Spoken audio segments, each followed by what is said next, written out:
할렐루야. 오늘 말씀을 통해 더 큰 일을 행하심으로 하나님께 영광을 드리는 여러분의 삶이 되기를 주님 이름으로 축복합니다. 여러분 가운데 함께하기를 축복합니다. 오늘 말씀의 제목은 더 큰 일을 행하라 입니다. 우리 따라해 볼까요? 더 큰 일을 행하라. 오늘 말씀의 제목 그 부제를 붙인다면 더 큰 일을 선택하라. 그리고 그 일을 행하라 입니다. 그러나 말씀 제목이 너무 길기 때문에 더 큰 일을 행하라. 이 말씀을 통해 지금도 하나님을 위하여 큰 일을 행하고 계시는데 더 큰 일을 행하는 그런 복된 손길이 되기를 주님 이름으로 소망해 봅니다. 오늘 말씀을 조금 더 우리 권사님 잘 읽어주셨는데 조금 더 자세하게 한번 살펴보았으면 좋겠습니다. 지난주에 우리가 살펴보았던 내용, 예수님께서 마치 땀방울이 핏방울을 될 정도로 겟세마네 동산에서 구속 사역을 위해서 기도하셨던 그 장면들을 우리가 확인할 수 있습니다. 예수님께서는 정말 열과 성을 다해 기도하시는데 제자들은 자고 있어요. 이제 때가 되었다. 이제 드디어 이제 예수님께서 사람들에 의해 잡혀가시는 그러한 내용이 오늘 본문의 내용입니다. 유다가 예수를 은 30에 판 후에 대제사장과 장로들의 종들이 예수님을 잡으러 큰 무리가 군호를 짜가지고 예수님을 잡으러 겟세마네로 나옵니다. 그때 분위기와 그때 상황에 대해서 우리가 조금 더 자세하게 좀 면밀히 살펴볼 필요가 있습니다. 대제사장의 종, 그러니까 우리가 종 그러면 저 밑에 있는 사람 이렇게 생각할 수 있지만 대제사장의 종, 이 말에는 대제사장의 직속 부관, 그러니까 이제 어떤 검찰총장 그러면은 뭐 검찰총장의 이제 그 바로 직속 부하, 바로 직계가 있잖아요.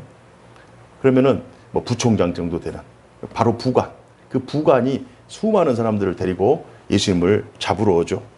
그래서 대제사장에게는 이제 두 명의 부관이 있는데요.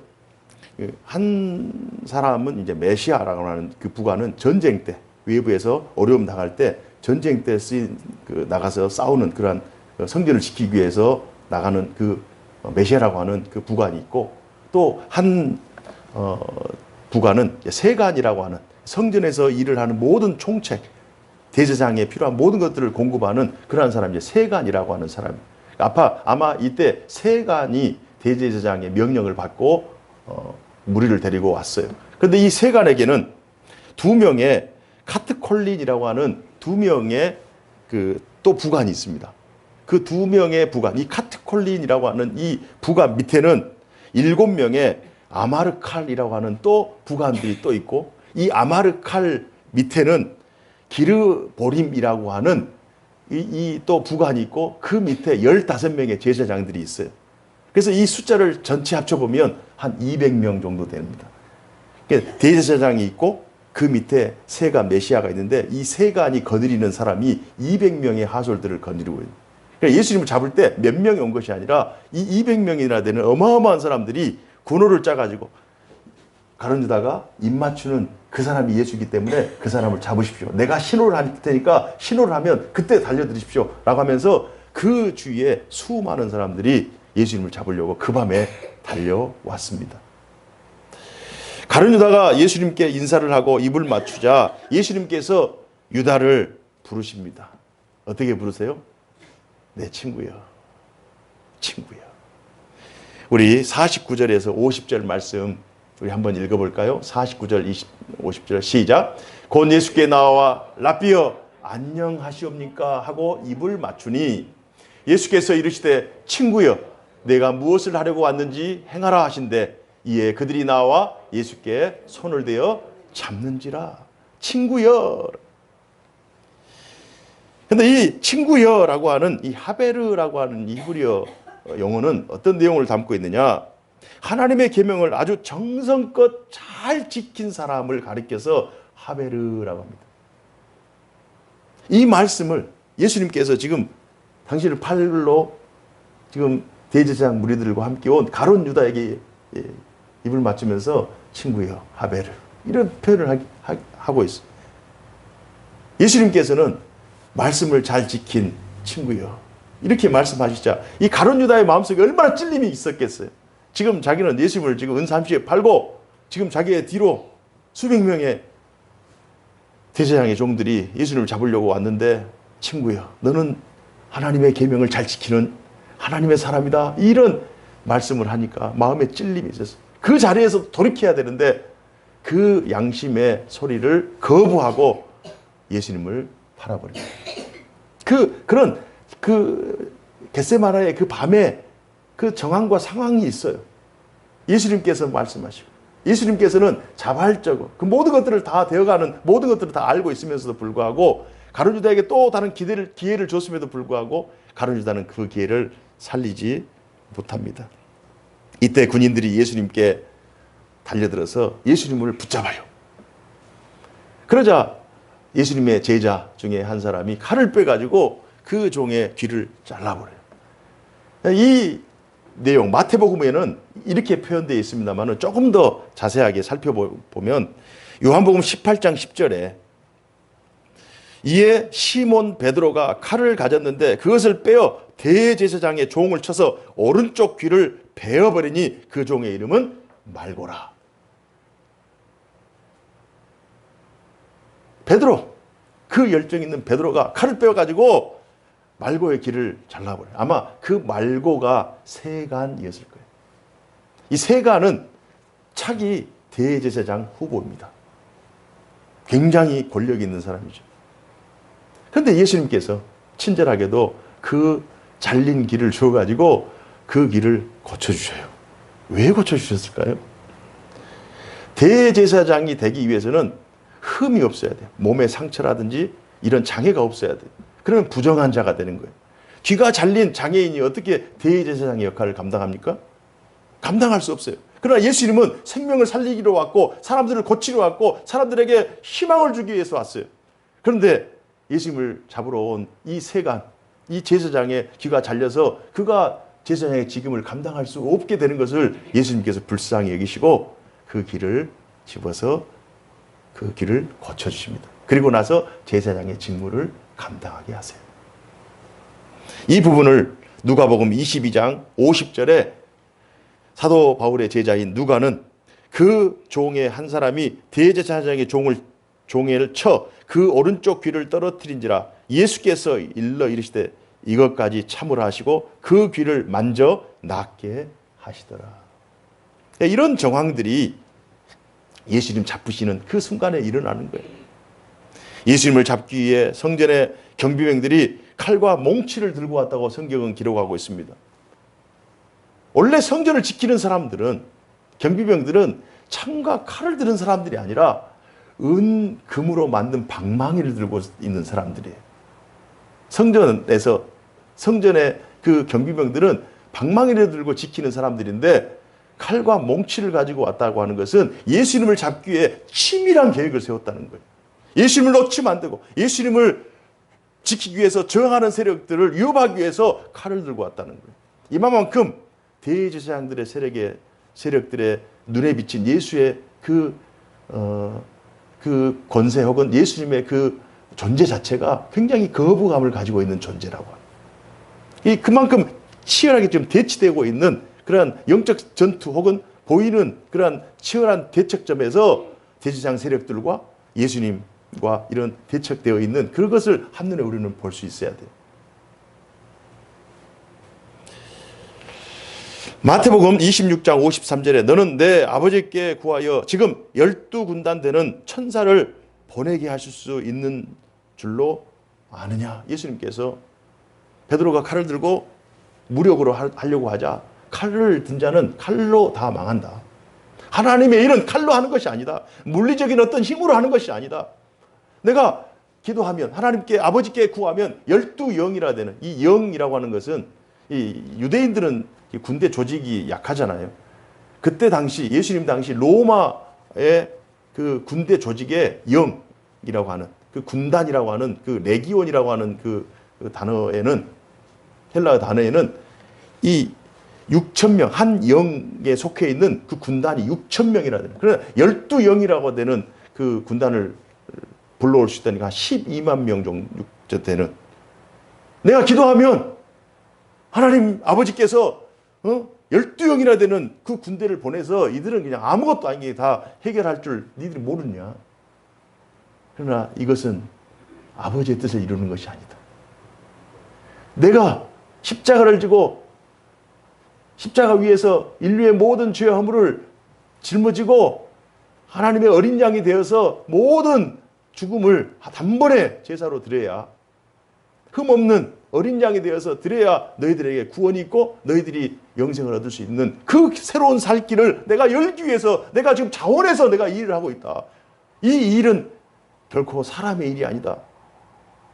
그러면서 마태복음 26장 53절, 너는 내가 내 아버지께 구하여 12군단되는 천사를 보낼 수 있는 줄로 없는 줄로 아느냐라고 하면서 이렇게 제지하시고 나서 그 다음에 이 일은 성경을 이루는 일이다 라고 하시는 이 말씀을 26장 54절에 하고 있습니다. 54절 한번 보실까요? 54절 시작.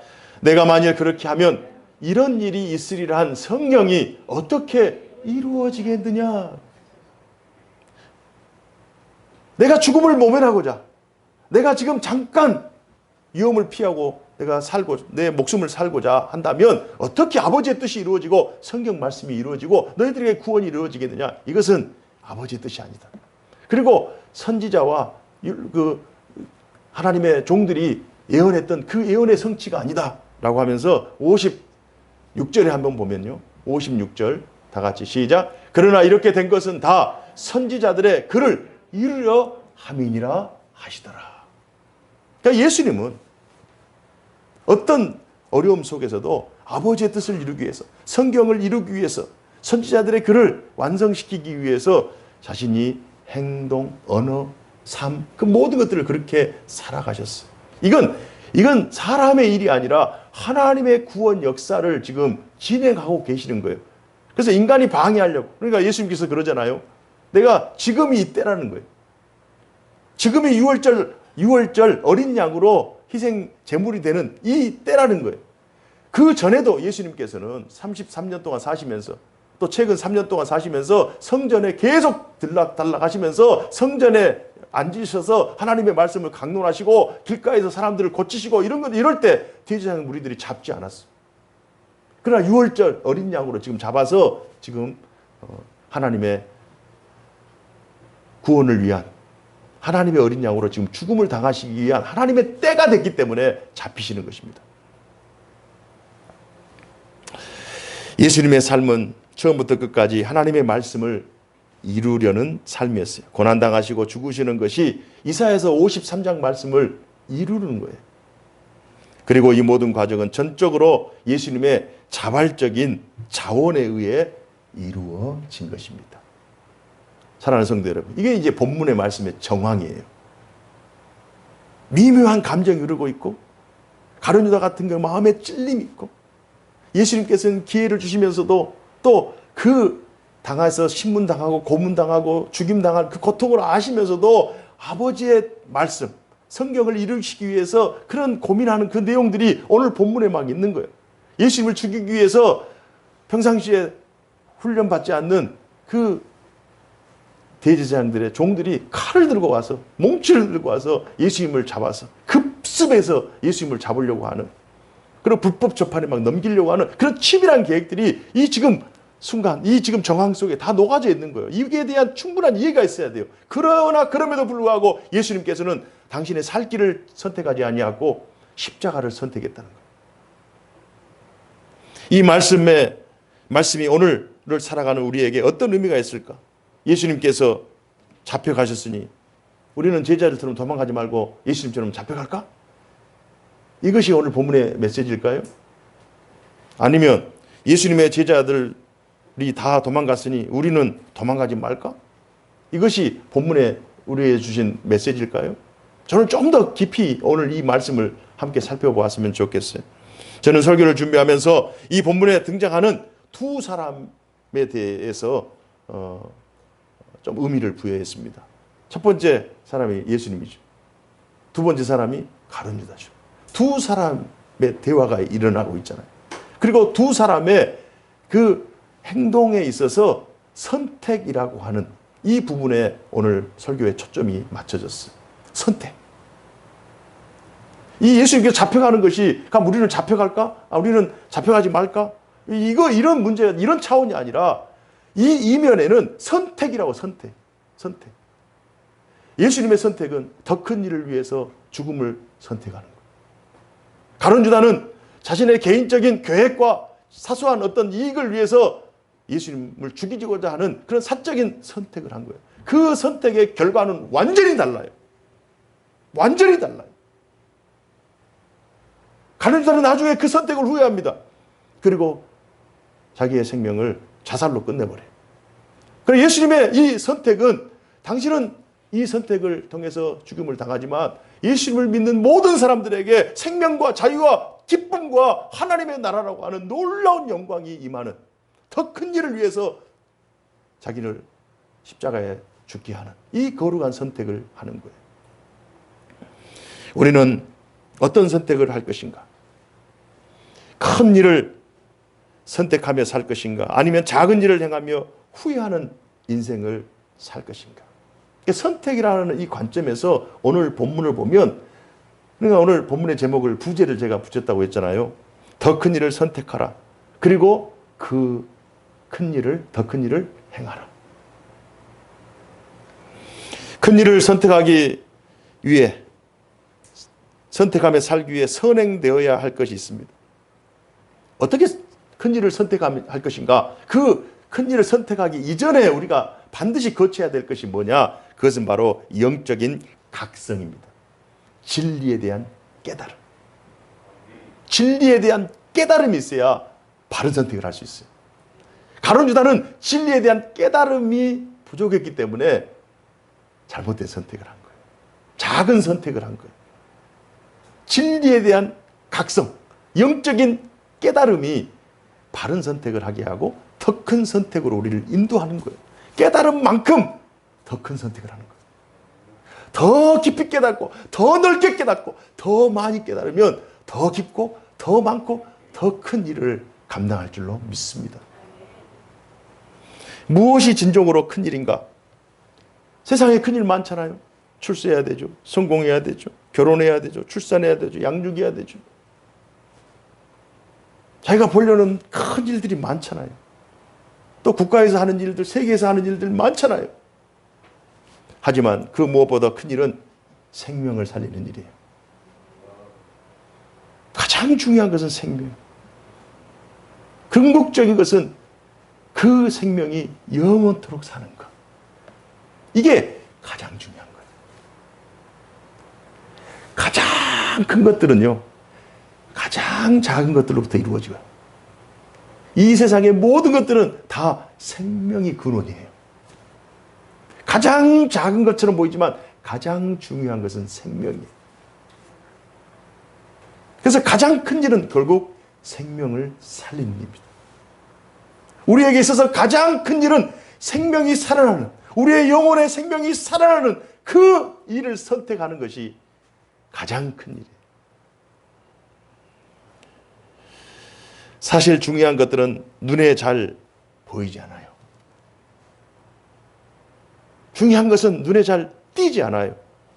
우리가 봤을 때 중요한 것이 눈에 보이는 것 같지만 한번 보세요. 집, 건물, 교통수단 기반, 어떤 사회적인 기반, 어떤 큰 공장, 어떤 전투기, 군대, 이런 것들 엄청나게 커 보이잖아요. 그러나 중요한 것들은, 진짜 중요한 것들은 눈에 보이지 않는 것들. 공기가 눈에 보입니까?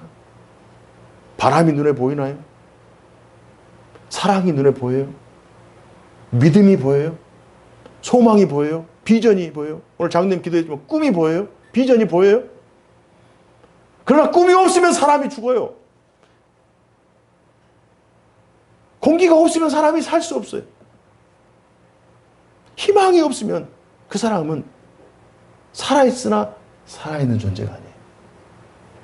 믿음이 없으면 어떻게 한 방에서 지냅니까? 어떻게 잘 수 있어요?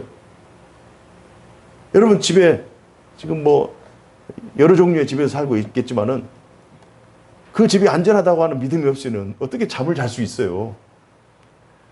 차를 타고 지하철이든지 뭐 버스든지 대중교통을 이용해서 지금까지 뭐 이게 이동하셨을 텐데 그것이 만약에 안전하지 않는다면 어떻게, 믿음이 없다면 어떻게 올라타고 어떻게 내리냐고 말이에요.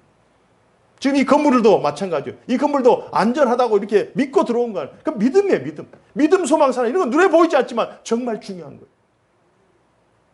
눈에 보이는 것이 다가 아니에요. 공기, 감정, 관계, 사랑, 생명력, 요즘은 면역력. 눈에 보이지 않잖아요. 면역력. 중요한 거예요. 주님은 그 일을 위하여 우리에게 오셨어요. 생명을 살리기 위해서 이 땅에 오셨어요. 더 큰 일을 행하시기 위해서. 당신이 개인적으로 사는 일 중요한 일이에요.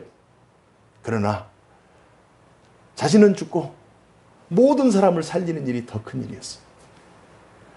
예수님께서 어떤 학교를 세우고 제자들을 위해서 학교를 세우고 어떤 정치를 하면서 마치 가룟유다가 꿈꾸는 그 민족의 해방을 위해서 어떤 정부를 세우고 조직을 갖추고 나라를 잘 살게 하고 그 시대를 잘 살게 하는 것, 이 정도의 꿈이 아니라 그 시대만을 위한 것이 아니라 오고 가는 모든 시대 영원토록 하나님의 교회를 세우고 하나님의 나라를 확장하고 하나님의 백성들을 위해서 그 큰 일을 선택하면서 그 큰 일을 행하시는 것.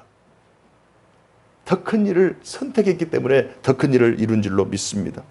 예수님께서 그 일을 위해서 이 땅에 오셨고 그 일을 위해서 이 땅에 사셨고 그 일을 위해 이 땅에서 죽으셨어요. 그리고 그 일을 위해서 말씀을 남기셨고 교회를 허락하셨고 성령을 보내주셨어요. 오늘날 이 일은 세상에서 가장 큰 일이에요. 생명을 살리는 일, 영생에 이르는 일, 하나님의 구원 역사에 참여하는 일, 하나님의 더 큰 하나님의 나라를 위해서 먼저 그의 나라와 그의 의를 구하는 것은 세상에서 가장 귀한 일이에요. 가장 고상한 일이에요. 가장 명예로운 일이에요. 가장 영광스러운 일이에요. 가장 순결한 일이에요. 저는 오늘 말씀을 준비하면서 여러분들에게 이 말씀을 꼭 드리고 싶었어요. 더 큰 일을 선택하고 믿음으로 이 길을 걸어오고 있는 여러분, 걸어가고 있는 여러분, 여러분의 인생이 복된 줄로 믿습니다. 더 큰 일을 선택하고 있잖아요. 다른 사람들이 이 길에 대해서 알지 못해도, 이 길에 대해서 깨달음이 부족해도 우리는 이 길이 진리의 길인 줄 알고 이 길이 명예롭고 영광스러운 길인 줄 알고 이 길을 선택하면서 더 큰 일을 사모하면서 이 길을 걸어오고 있잖아요. 이 걸음이 복된 걸음이요. 이 걸음이 영광된 걸음인 줄로 믿습니다.